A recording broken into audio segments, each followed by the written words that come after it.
The broadcast is now starting. All attendees are in listen-only mode. Hello, everyone, and welcome to the Candidate Question and Answer webinar. We're glad that you are able to join us today to get all your questions answered in regards to the pre and on-site experience of the placement exchange. So before we get started and kind of moving in through some other content of our presentation, I want to direct you all to the bottom of your screen. There you'll be able to insert any questions that you may have in regards to the pre and on-site experience with TPE that we'll be answering today. We also received some questions before the webinar has started, but we'll be getting to those as well.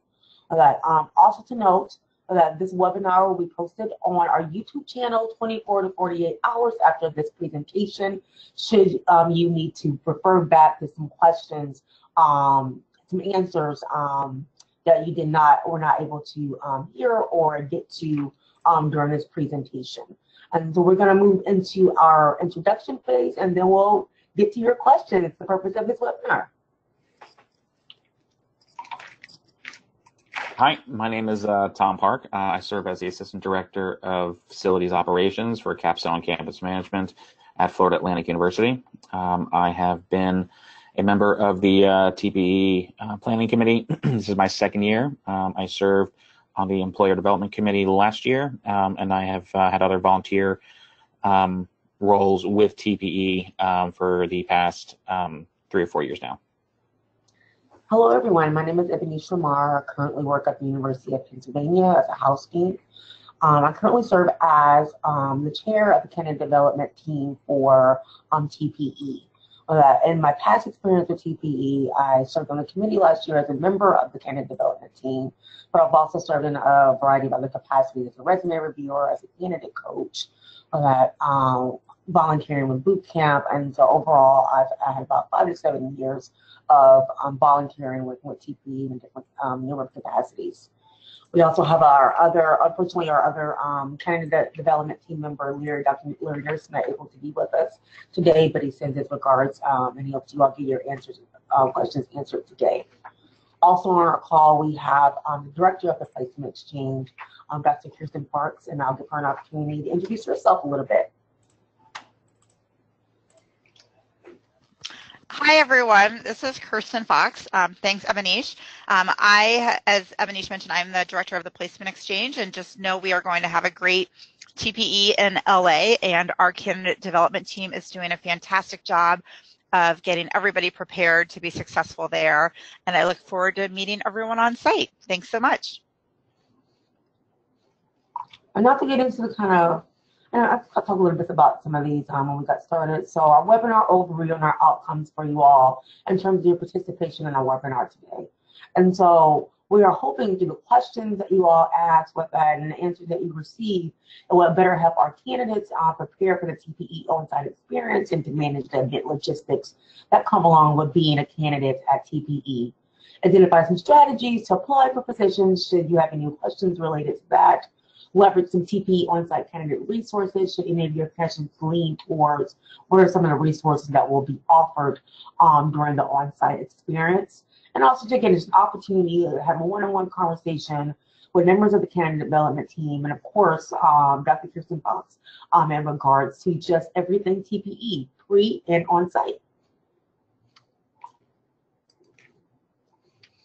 And so like I mentioned in the beginning, we received some questions from you all before the webinar started. And so we'll get started with those, but please, as we are going through these questions, please make sure that if you have questions along the way, that you insert that into the question box with that, and we'll make sure, hopefully we get to that during this allotted time to get to your questions as well, okay? And so the first question that we received with that from our participants is, can you describe what the space is like and the process of going into the interview space? I am familiar with OPE, but not quite sure if it parallels that experience. That's a fantastic question. That's one of the main questions we get from our candidates is, what is it going to be like for me to go into the interview hall? And so I like OPE. I believe at OPE with that, a lot of the interviews either are taking place in a residence hall, in a room with that, at TPE, all of TPE1 is at a convention center with that. And so all of our resources that we have for our candidates are in a variety of different spaces throughout the convention center. And so one of those spaces is the interview hall. And that is where all of our employers are housed to conduct their interviews for their candidates.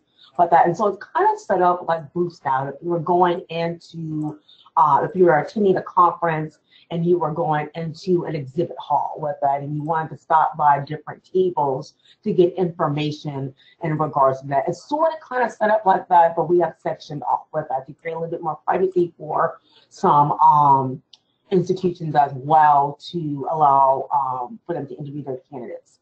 There's also a candidate waiting area. We recognize that our interview hall is very large. So it can be very difficult for our candidates to find their interview spots And so there's an interview waiting area that is separated into last name. And so once you enter the candidate interview hall there'll also be volunteers to kind of guide you directly to those places. You will related to the first letter of your last name. As you're waiting for your interview an employer will come and pick up the candidate, and then they will personally walk you or escort you over to their interview station so that they can conduct their interview. And so again, kind of walking in, sitting at, finding where the waiting area is, waiting for your employer to come and pick you up and then being escorted over to the interview location where you'll be having your interview in the kind of massive kind of interview hall of rooms that we have at the convention center this year in Los Angeles. Tom and Kirsten, am I missing anything with that? No, I think that covers it. I mean, if any of you remember what it's like to go into kind of like your high school gym for a college fair, you got tables just set up, and you have schools right next to each other. There is a little more space in between our tables at TPE, but in general, I mean that is the feel. It's a very large room, and there are interviews happening concurrently throughout the entire hall.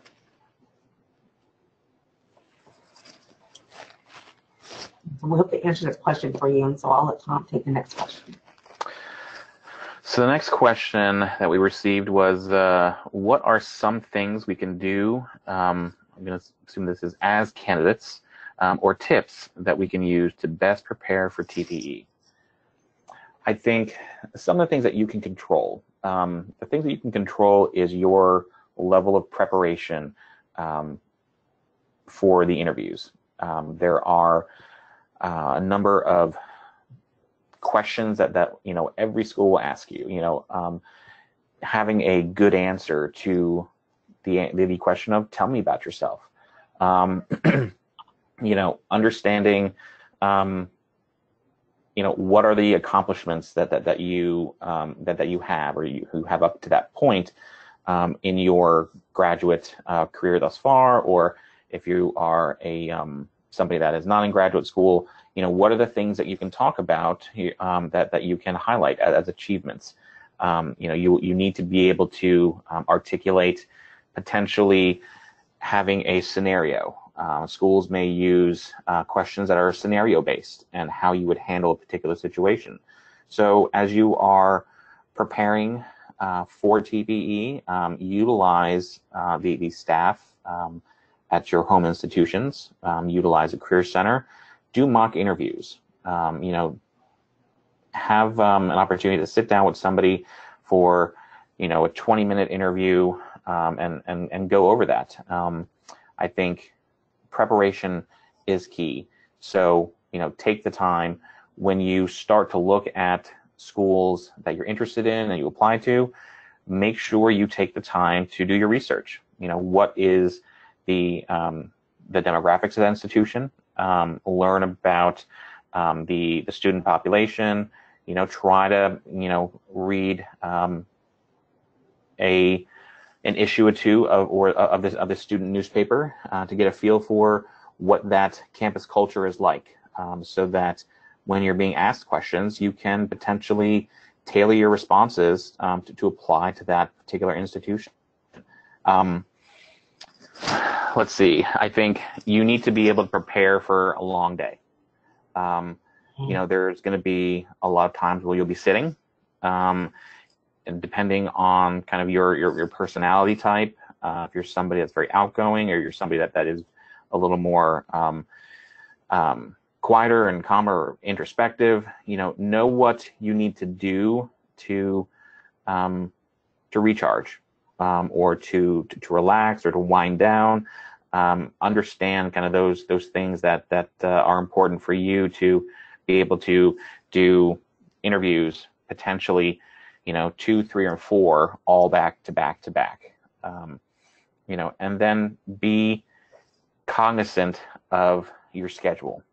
Your schedule is something that you have complete control over at TPE in terms of how you want it set up, how many interviews you want to do, how many interviews you accept if offered.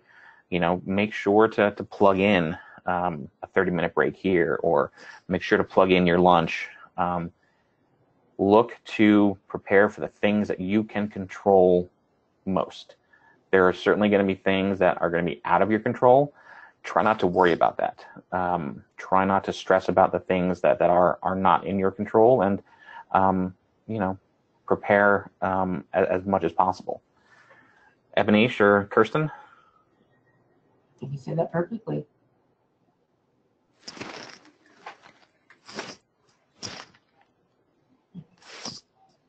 And so we'll move on to the next question that we have.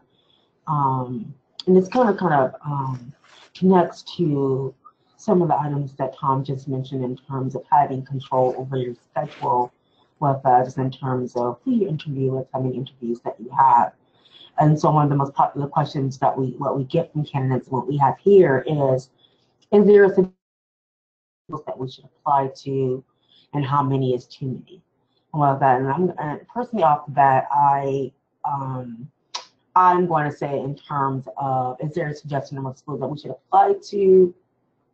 No, right? And so I think there's a lot of things that that should be taken into consideration when you're kind of thinking about the type of positions that you want, with that, and how many interviews you should be setting up with that. And so one of the ways in which to have yourself not really thinking a lot about this question once you get on site is to do a lot of your pre-work, right? And so having your list of the type of institution that you want to work at with that. And so that's going to go down the amount of schools that you could potentially interview with, right? And so if you're looking at public, if you're looking at private, if you're looking at a religious institution, the type of position as well. Are you looking for an entry-level residence director position? Are you looking for a career services position with that? And so those also either heighten or limit kind of the amount of interviews that you could possibly be set up at on-site as well. Where you would like to work, right? And so do you see yourself working in the West Coast? Do you see yourself working in the South, right? And so that also, again, dwindles down, again, the number of institutions you can potentially, interviews that you can potentially set up or not set up on site on that. Also, how many years of experience are these positions requiring of their candidates? Or if you're an entry-level candidate with that, and then the mid-level positions in certain areas with that will eliminate the amount of interviews you can potentially set up at TPE with that. So there's a lot of things to take in consideration before you even get to the how many schools I should interview with or I should apply to with that. And so having your list with that, and as you are going through our job search portal with that, making sure that you're keeping that in mind with that as you're interviewing and applying to particular institutions. With that, another thing I would add for that is as you're creating that list, really start to think about, are these institutions that I truly see myself at, or I could see myself at before I even get to sit down and have the interview conversation or have the interview with the employer with that. Because if one of your answers is no, With that, then we highly encourage our candidates just to not apply for the position or not set up an interview with that employer or with that. One, to save yourself from just interviewing for the sake of interviewing and to have a certain number, and also for the employer's sake of interviewing candidates that's not really interested in their positions. With that, our candidates have a variety of number of interviews with that when they go on site with that. Some get there and they've only scheduled or applied to 5 jobs, and they're perfectly fine with that. These are the 5 institutions that they see themselves working at. With that, we also have had candidates that who have scheduled 14 interviews or applied to 14 different institutions. With that, of course, their interview schedule is going to be a little bit more packed than the person that does 5 with that, but that's not going, that doesn't mean that one person will get a job over the other, right? With that, it just means that your interview experience or your interview day is going to look differently because of less and more. With that, and so those are a lot of things that you take into consideration when you're thinking about the number. And so there is no set number. Yes, we want our candidates to have interviews with that, but we don't want you to have so much that you're overwhelming yourself and that you're just interviewing with multiple schools and you have no reason, you don't even see yourself there. But we also don't want candidates, some candidates come in having one with that and they're having other options, right? So really choosing what's the best fit for you. With that, whether that's 5, whether that's 10, or whether that's somewhere in the middle. With that, and that's really something that only our candidates, the candidate themselves, can make in regards to their career move. With that, and so doing the pre-work for yourself, making the list of what you need in an institution, what you need in a position. With that, and see if there's institutions out there that make that list. With that, and so maybe there's 5 of them and maybe 10 for you with that, but there is no set number with that, and it doesn't determine how successful or not successful you're going to be in getting a job. Very long-winded answer with that, but again, it's something that we get all the time on to make sure that you all feel confident in the amount of the positions that you're applying for. The only thing that I would add is do what feels best for you. Don't look around to see what other people are doing or how many positions other people are applying for, because everybody's different. Everybody has different energy levels. Everybody has different interest levels. And so I know a lot of times people will come up and say, oh, well, this person has a lot more interviews or they've applied for more positions. Do what feels best for you. There could be some people that truly say, I could go anywhere. I have no restrictions. I'm looking for all types of positions at all types of schools, at all types of states. So they might apply for more positions. It's okay to have a more narrowed search as well and to have everything in between. So really, nobody can tell you what's best for you except for you.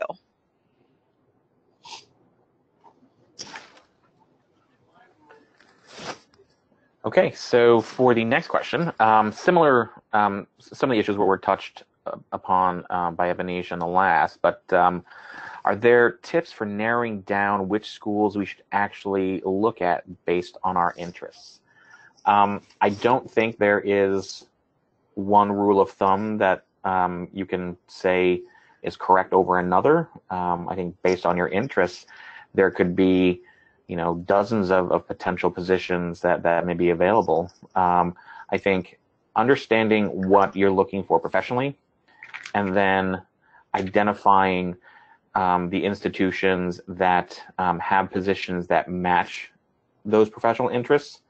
And then from there, it's looking at, what are your non-negotiables? I think it's important for each person as they're job searching to have a list of things that they will sacrifice and things that they won't sacrifice.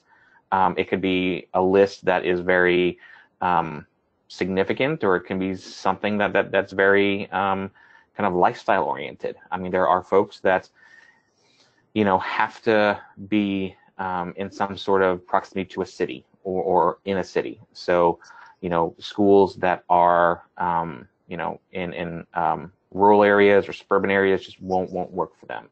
There are folks that want to live in proximity to family, or they may have a significant other that is also in the job search market. So looking at institutions that either are in proximity to other institutions, or there's just a large population of schools that are options for their partner. It is something for you to consider as well. So it all depends on what is on that list of haves and that list of you can do without. So I think it's a very individual thing. It's also something to consider is what has your experience at your undergraduate institution and your graduate institution been like? Have you been at all very large scale institutions like Ohio State or University of Michigan? Has that been your experience, and do you want to experience something different?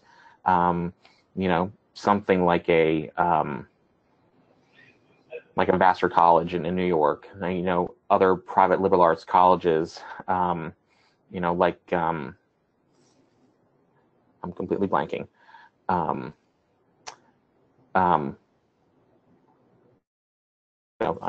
hoping you understand where I'm going.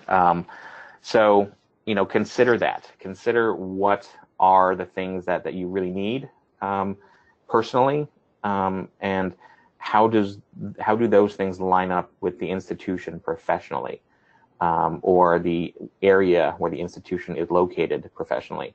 So that helps you narrow down a list that could be dozens of potential schools or institutions to a list of 10 or 15 institutions.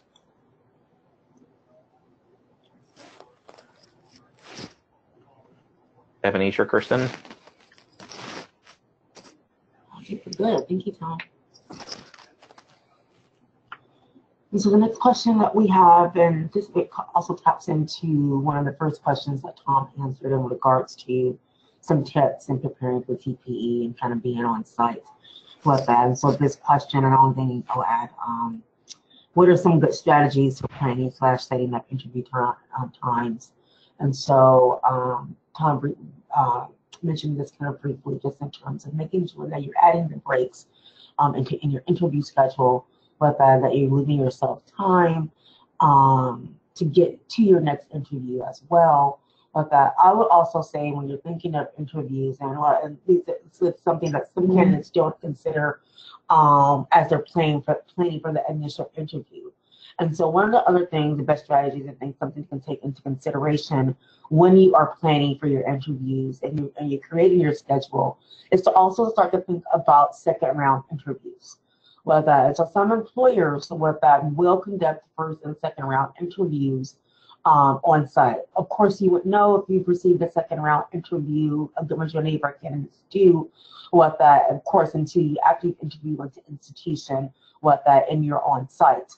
With that, and so that automatically adds an additional interview to your schedule that you weren't necessarily thinking of when you created your initial schedule with that. And so that's also something to kind of think about as well with that. Will I have time in the tax schedule that I have already to insert my second round interview with this institution that I am finding myself really, really loving and wanting to have a conversation with them for the second time? With that. Now, all second round interviews have to be accepted by the candidate with that, but it's just something for you to consider should that you be in that position and you want to have a second conversation with that institution, inserting that into your schedule and being mindful of that, just as you are being mindful of making sure you're scheduling your bathroom breaks.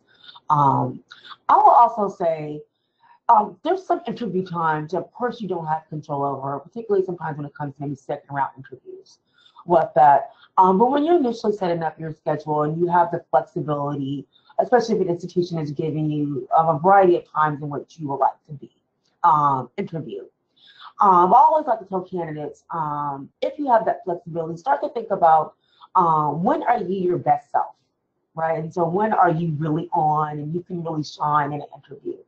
If that is not 8 a.m., and you have the option of not having an interview at 8 a.m., what that, then don't schedule the 8 a.m. interview, what that. And so maybe you're your best self, what that, at 10 a.m. in the morning, with that, or at 2 o'clock, with that, and you have the options of scheduling interviews and that matter, with that. I would highly encourage our candidates as a strategy to think about that as well. Again, not all interview times you can control, what that, but there are some that you can't, with that. So kind of thinking of the self, what that, and that's kind of one of the best strategies I can give, what that. When can you give your best self in terms of an interview, with that? And if you have that flexibility, definitely utilize that in creating your schedule.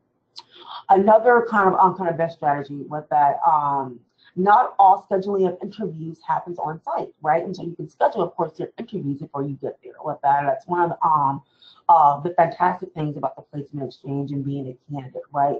Is being able to know what your schedule is going to look like to a certain extent before you get to Los Angeles this year, with that, and then kind of do some tweaking and things that you may need to do when you get on site at our scheduling desk, with that. So taking advantage of pre-scheduling your interviews, you know what to expect, at least for your first day or first 2 days, with that will help you hit the ground running in terms of interviewing with our employers.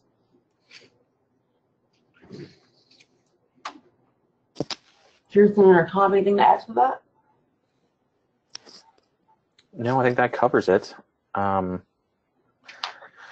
So the next question we have is, what are some common mistakes that candidates make during at TPE? Common mistakes. Let's see. I think as Ebonish talked about earlier from the question about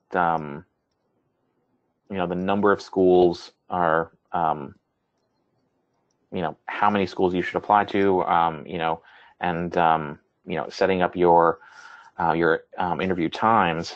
I think, again, and as Kirsten mentioned about comparing yourself to other candidates, is, you know, do what is best for you. I think candidates get bogged down in, again, that comparison to someone else. You know, they see somebody doing back to back, you know, interviews. They have a, you know, they start meeting folks and they learn that other folks have schedules that are much more filled up than your own, and you start worrying, am I doing enough, or do I have enough interviews? And I think, again, it's a personal experience for each individual. You know, you have to do what you feel is best. I think also candidates also run into a sense that they are offered an interview and they can't say no. It is perfectly acceptable to decline an interview request from an institution that you're not interested in. You know, whether because of the institution itself, whether it's because the position is not right for you, for whatever reason. You know, maybe you just don't have the time, but it's not a problem. Just, you know, sending back a polite message saying, you know, they appreciate the offer, but no, thank you, or, you know, your position is just not right for me at this time. So, you know, again, look at the experience and how, you know, you're going to go through it, and not how, you know, another member from your cohort is going through it. I think, let me see, other common mistakes. Ebonish or Kirsten, as I still contemplate that. Trying to think. I think from one of the biggest mistakes I see, and this is more once you kind of get to the interviewing, but as you're thinking about what types of schools you want to accept interviews from, schedule interviews with, apply to, and so forth, is to do your research. If you show up at a table, even though it sometimes can be hard to keep everything straight as to which position or which school might you be interviewing for, make sure you're prepared and have done your research on that school and that position to be able to answer questions appropriately. So even though they will remember and employers know that you're interviewing for lots of positions, when you show up to have that conversation or that interview, you want them to think that this is the only one you're focusing on. Yes, great point, Kirsten.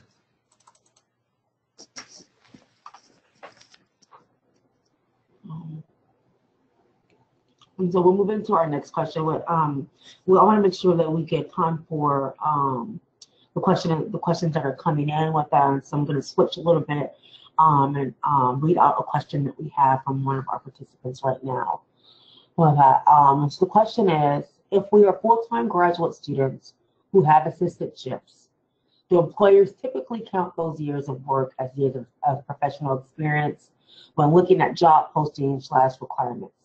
I.e., if we've been at our graduate assistantship for 2 years, do those count as 2 years of experience? And so I believe the last time I checked was that each year of your graduate assistantship is considered half a year of professional experience, unless that has changed. Well, that, and so if you're thinking about 2 years of an assistantship, that is usually counted as 1 year of professional experience. And also just kind of to add to that, our employers recognize that a good majority of our candidates are coming to interview and they have assistantships and they are graduate students and they don't have maybe multiple years of full-time experience. And I believe that is one of the reasons with that graduate assistantships, or at least part of the year of the graduate assistantships, what that are counted as professional experience. Because I'm going to be real, the reality is that a lot of the work that you do in your graduate assistantship mimics some of the work you'll do as a professional. Tom and Kirsten, if you have anything you want to add to that. I think for me, something to consider, it's not that an institution is being nitpicky or doesn't want to count your graduate work equally as professional work, but from a human resources perspective, that's where that calculation comes in. From a human resources perspective, half a year as a student, counts as a full year. A full year as a student is calculated as half a year as a professional. So that is something for you to consider. That it's not that a department or an institution wants to say that your time is not as valuable as a professional's time. It's just from a human resources perspective, that's how things are calculated. Absolutely. And the next question we have, Kirsten, you may want to take this one. I know you probably get this frequently. How often do people get job offers through TPE? Well, that is a good question. So we don't necessarily have, even though I'm a data person, we don't have the best data on that, in part because oftentimes we don't necessarily hear follow-ups from it. Anecdotally speaking, from those that respond to the surveys, we look more at on-campus interviews and did you make it to the on-campus interview stage? And we see a higher proportion of people that went through TPE are offered the on-campus interview slots than not offered, right? Who ends up getting the final job? It sometimes depends. In part, oftentimes candidates will be offered jobs, but they might turn it down. And so again, it's hard to have kind of accurate data there. Other times we've had candidates say, I ended up getting a job that I did not see at TPE, but I was more prepared for it because of my experiences going through TPE. I had more confidence. I felt like I was better able to articulate my value. I was better able to even determine what types of positions I wanted to apply for. So there's not really a one-to-one way to answer that question because there's so many different factors, but all of our research and data that we have done has showed that candidates that go through TPE are more likely to get to the on-campus interview slot, feel more confident about the job search and the interview process, obviously knowing that that is beneficial into ultimately landing their post-TPE jobs. Thank you, Kirsten.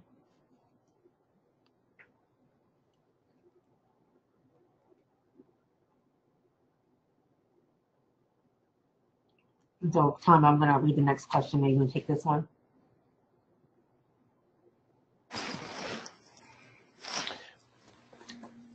So next go ahead.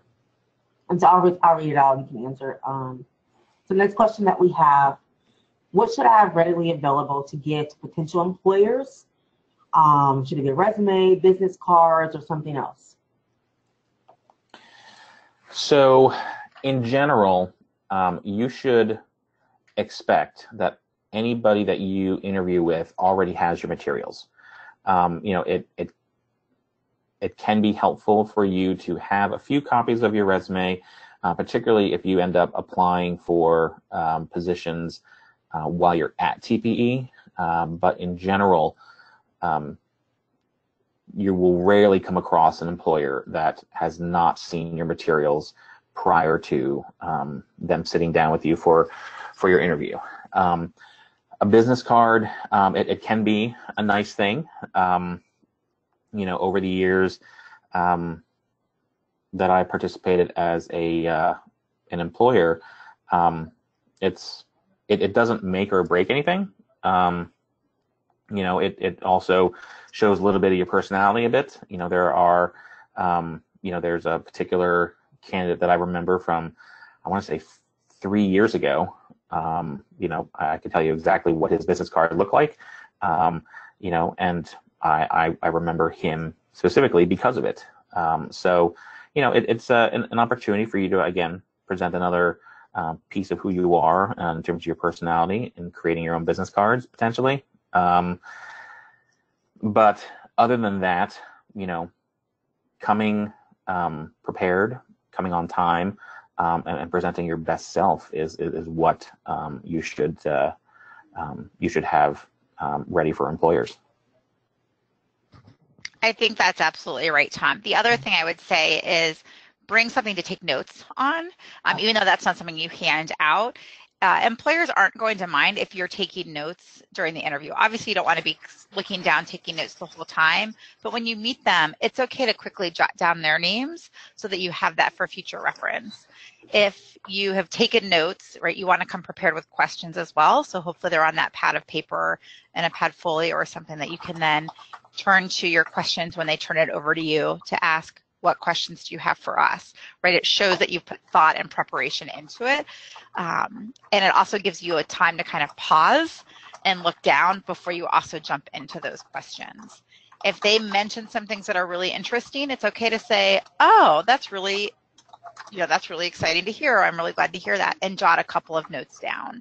That only continues to show your interest and attentiveness to the position and the interview itself.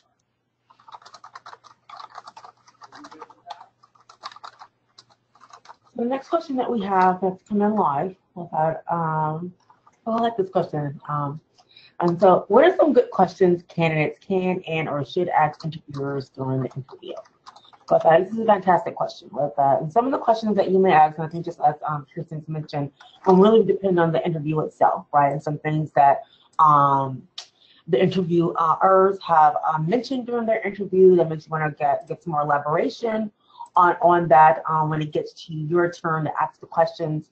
But some of the favorite questions that I like to ask with that I sometimes kind of throw out for the candidates can utilize when they are having their interviews, particularly maybe in the first round interviews with that. And so one of my favorite questions is how do you envision this person the first 60 days for a person in this position with that? How do you envision the first 60 days will go with that? And so this is giving the employer an opportunity to really kind of think about what does our onboarding process look like for our new employees, and what should this person expect in the first 60 days of their job. And so with the answer, we're not looking there.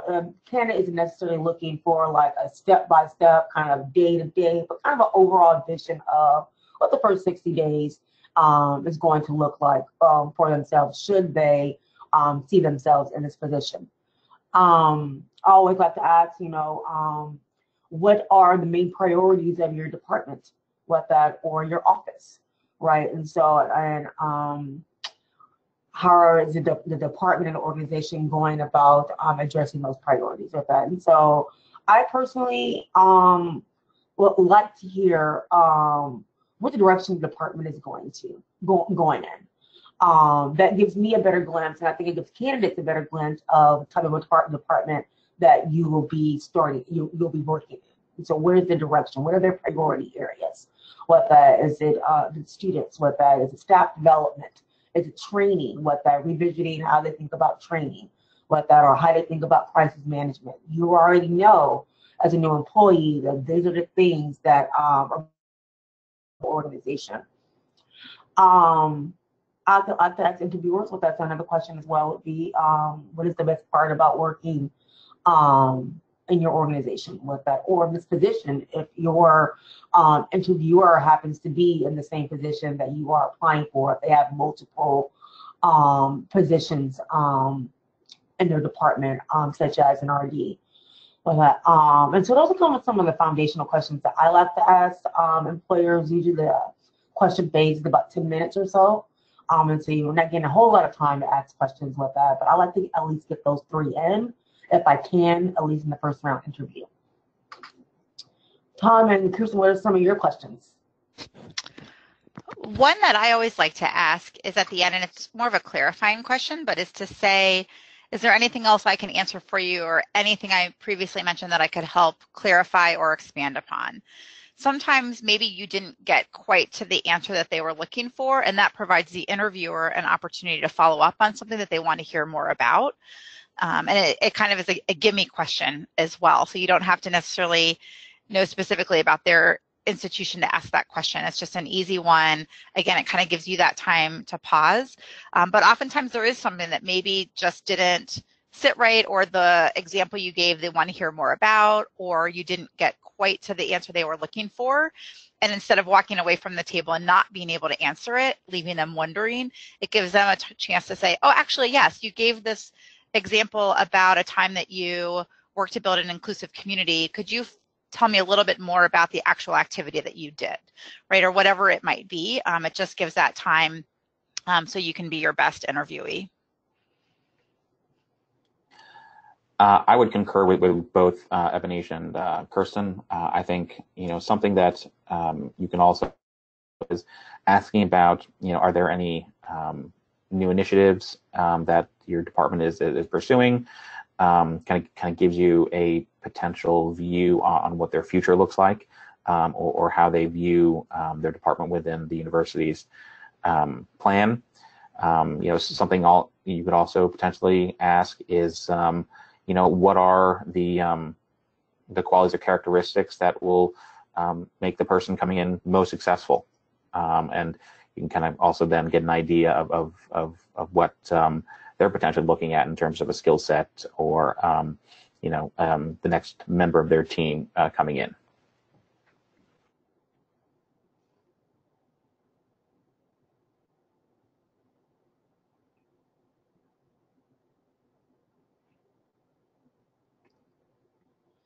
So next question that we have, one of the last ones that we have that I see.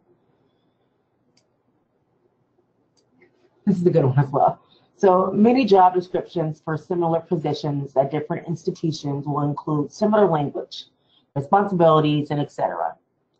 Do you have any advice on how to read through job postings with a critical eye to be able to decipher between similar descriptions at different schools?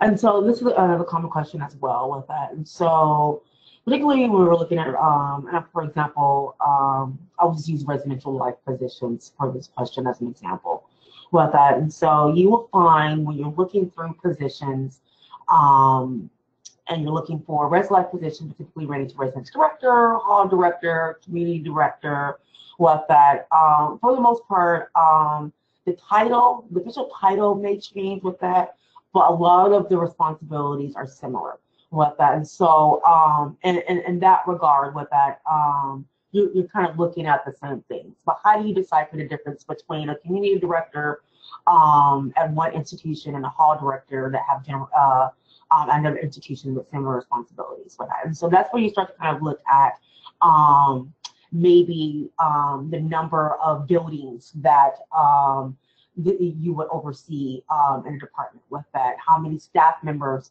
are in the department. You may want to look at, because this is where they will start to differ just in terms of institution.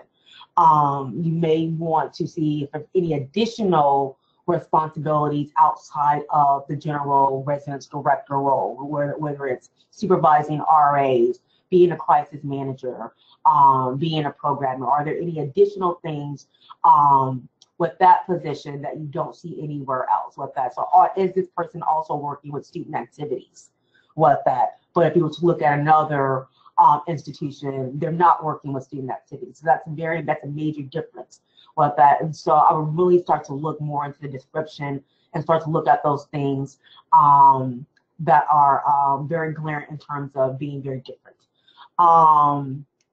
Again, the size, the amount of buildings, how many staff you would supervise, if you would be advising a hall council or not, what that. And so those are differences with that. Again, similar language in terms of what you're doing, but the amount is different. The size is different with that. And so if you're looking to work with a smaller staff team with that, and they're saying 24 RAs, with that, that may help you make the decision between whether you want to apply to that institution or not, or another one with that. And so those are the type of things that I would look for with that when I'm looking at similar position descriptions with that, its sizes, its budget with that, and the amount of buildings with that, and any additional things that's listed that's outside of the scope of your department, i.e. student activities working in a different department as well. With that, the amount of times that you will be serving. Some institutions list you'll be on crisis response duty rotation. With that, all positions will list crisis response with that, but some institutions may list once a week versus once a month versus 3 times a year. Those types of things. And those are deciding factors for our candidates. I hope that makes sense. Kirsten and Tom, do you have anything to add to that?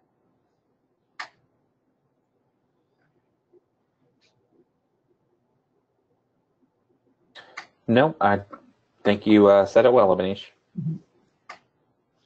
I think you said it perfectly. I think just a word of caution, remember that some institutions will post multiple positions. So just make sure you also know which position you're applying for or interested in. And you might be interested in both positions even at the same institution, and that's okay as well. Interviewing might actually help you determine what's a better fit, and they might better understand what's a better fit for you as well. But just know if you're showing up for one, an assistant director position in charge of educational initiatives within the residence halls, or whether you're showing up for an area coordinator position, for example. So one of the last ones that we see, and Tommy can take this one, that just came in. So, is there a way to appropriately inquire about the compensation for a position if it is not directly outlined in the job posting / description?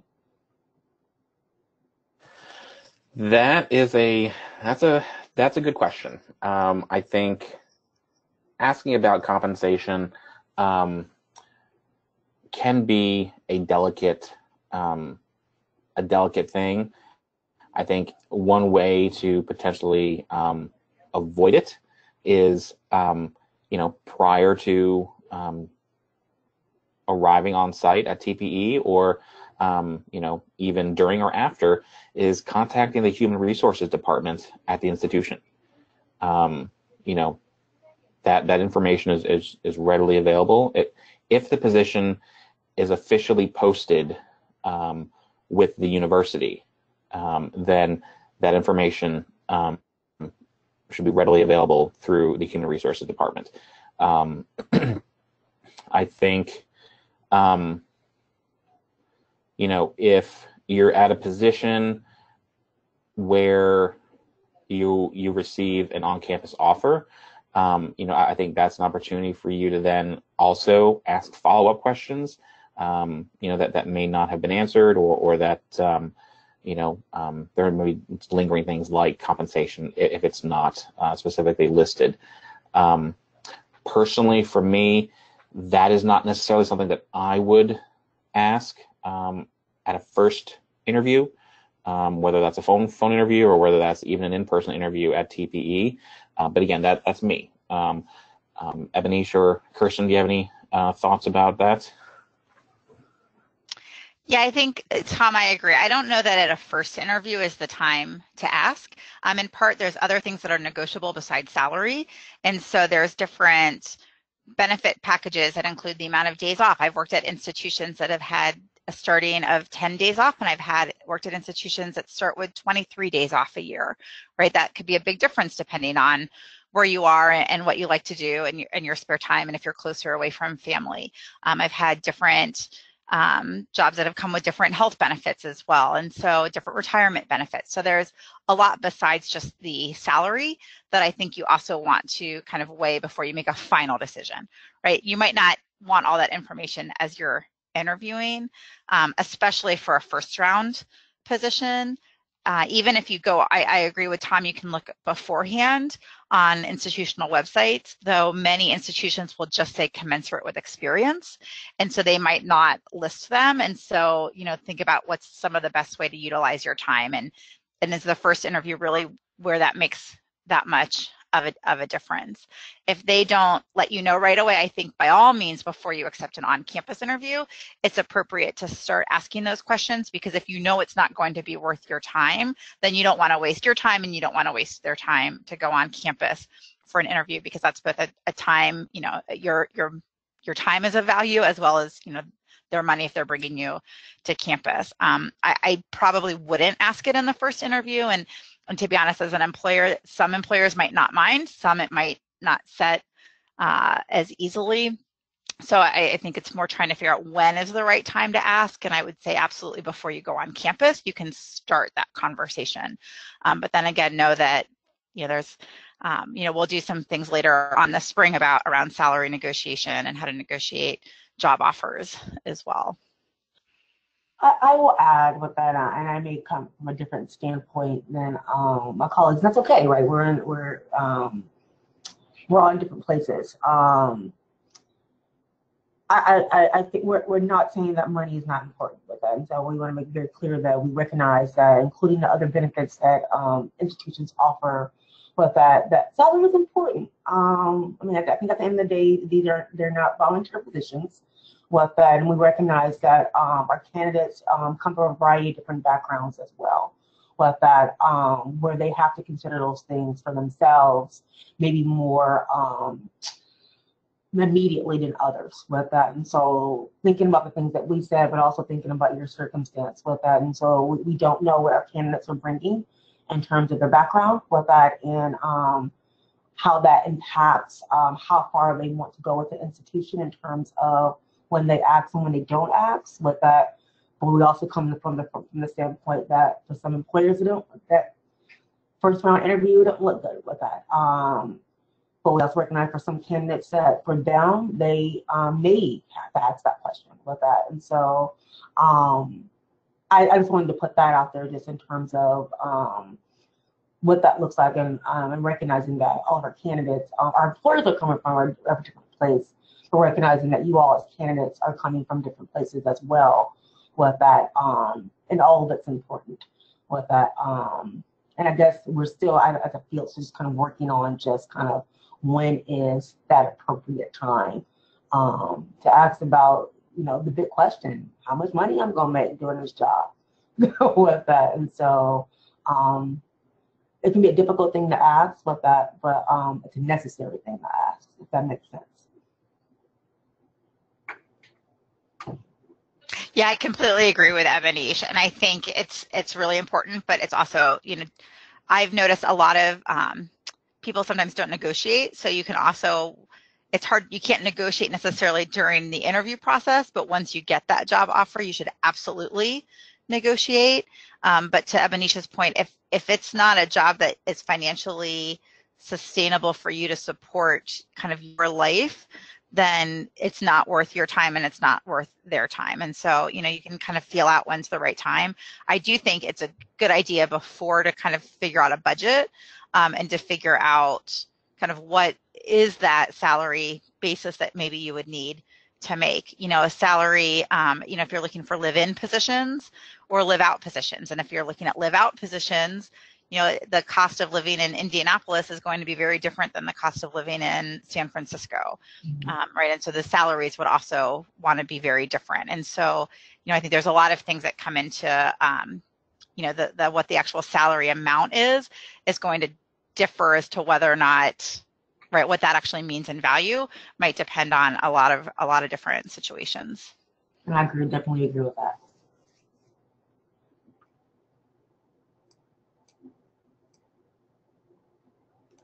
Well, you all have had some fabulous questions.